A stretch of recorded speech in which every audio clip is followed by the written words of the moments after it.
Hi, my name's PJ, and welcome to our short presentation. Have you ever wondered how the rich keep getting richer while broke people stay broke and the middle class seems to be shrinking? Well, this isn't nearly as mysterious as it may appear when you examine the specific differences in how broke people, the middle class, and the rich spend their money. Now, this is such a simple concept, yet so profound, it nearly knocked me out of my chair when I finally understood it. I'm going to show you exactly how the rich spend their money, and you can evaluate for yourself why they keep getting richer and the broke keep getting broker, and why the middle class remains so stressed out. Now, to get started, I'd like to review some financial terms we'll be using during this presentation.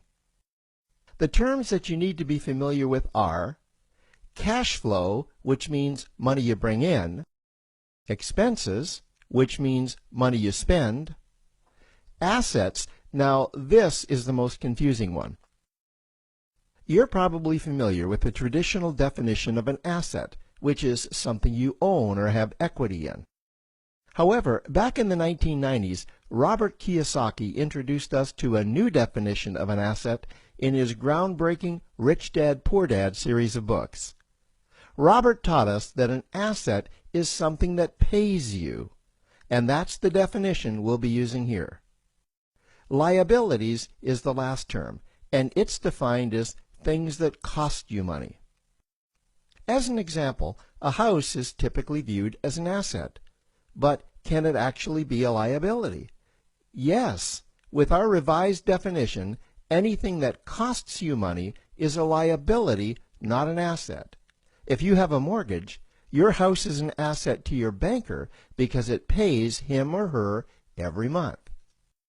But could a house also be considered an asset to you? Yes, in the right circumstances it could, when it pays you money. Let's say you buy a house and you rent it out, and it paid you a positive cash flow every month after all expenses. That would then be considered an asset. Now, one more time with the terms, just to be very clear before we continue. Cash flow is money you make. Expenses, that's money you spend. An asset pays you, and a liability costs you. Now let's take a look at how broke people spend their money. Now, when I say broke people, I'm not referring to the destitute. I'm speaking about that large portion of our society that lives from paycheck to paycheck and who never seem to have any money. In fact, most times there's more month left at the end of their money, and I'm sure many of you can relate to that group. On payday, broke people buy what I'm going to call stuff. Well, what's stuff? Well, that's inexpensive things that people buy that they don't really need to survive. You go into someone's house and you can't find any counter or tabletop space in the whole house because of all the stuff on it. Their house and their cars are full and cluttered with stuff. Well, where do they get all this stuff? They buy it at the flea market, at the garage sale, at the dollar store, at the craft show. So cash flow comes in and then it goes straight out the expense column to buy stuff. You see, broke people never really educate themselves on assets and liabilities. They justify buying all of this stuff by claiming that it costs so little. But over the years, it's all they ever have. The problem is their cash flow never produced or created more cash flow. Now, please understand, I'm not undermining or taking any shots at this or any group. I just see a lot of financial difficulty out there, and it really doesn't need to be that way. Creating wealth isn't a mystery, it's a formula.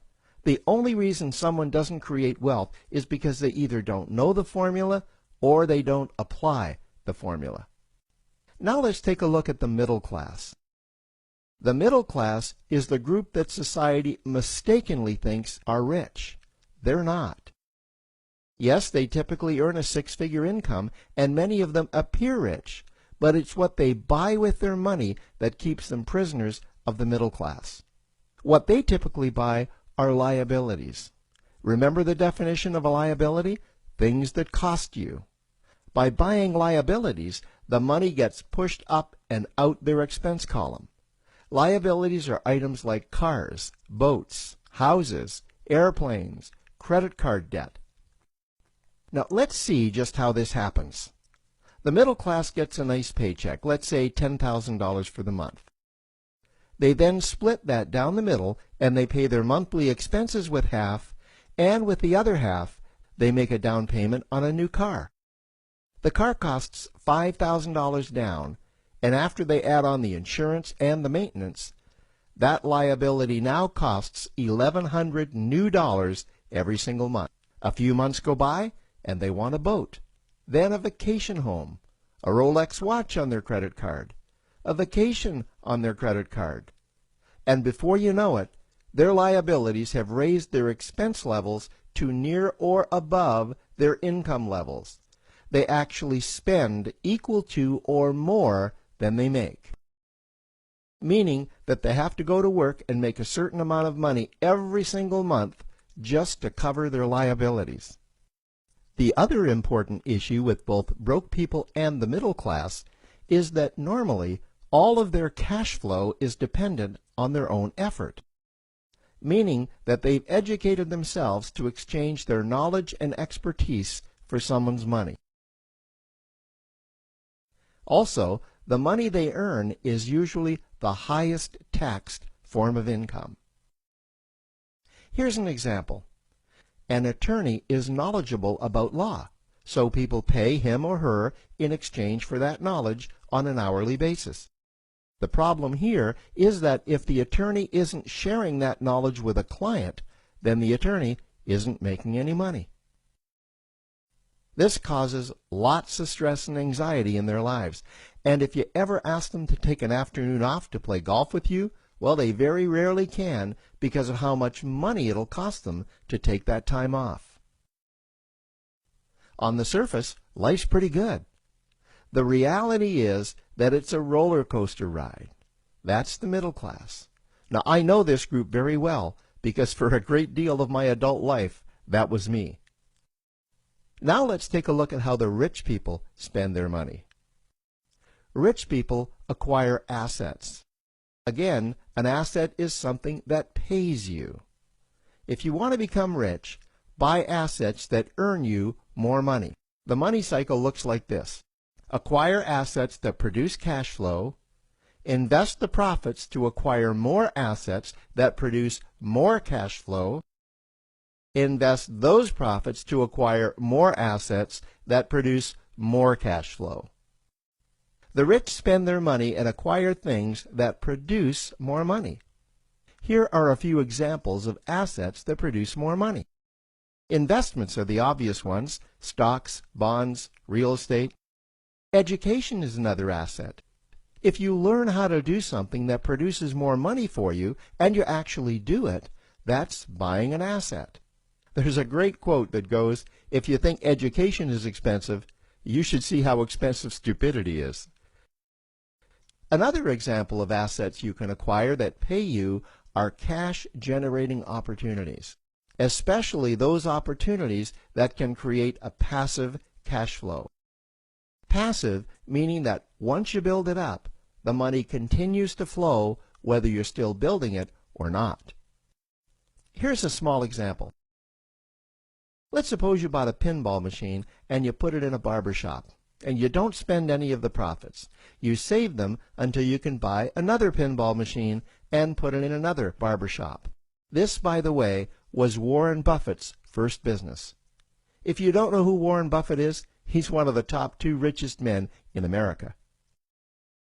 The rich are extremely eager to find those passive cash-generating opportunities because those opportunities continue to pay them month after month, year after year, long after they've stopped working the opportunity. You know, I see this happen again and again with successful entrepreneurs.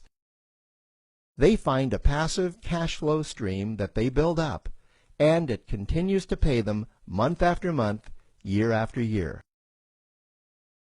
They then take those profits and multiply them in another passive cash-generating opportunity, and then again in another. In conclusion, here's what I've learned over the years. You can't find these passive cash-generating opportunities unless you're open to hearing about them. Then, once you find them, you must be willing to see what fits you and then act. Now, the reason I say this is that I once answered a hokey little ad that I ended up generating 7 figures from, simply because I answered that ad and then took action. These opportunities are out there. You just need to find them. You also must be opportunistic enough that when the right situation does present itself, you don't miss it. So remember, broke people buy stuff, the middle class buy liabilities, and the rich acquire assets, preferably cash-generating opportunities that can create passive cash flow. They then take that cash flow and invest it in another asset that produces more cash flow. That's the wealth creation formula. Now, I trust you found this introductory information helpful. Now, to learn about one of the greatest cash-generating machines on the planet, click on the link below to proceed to step 2.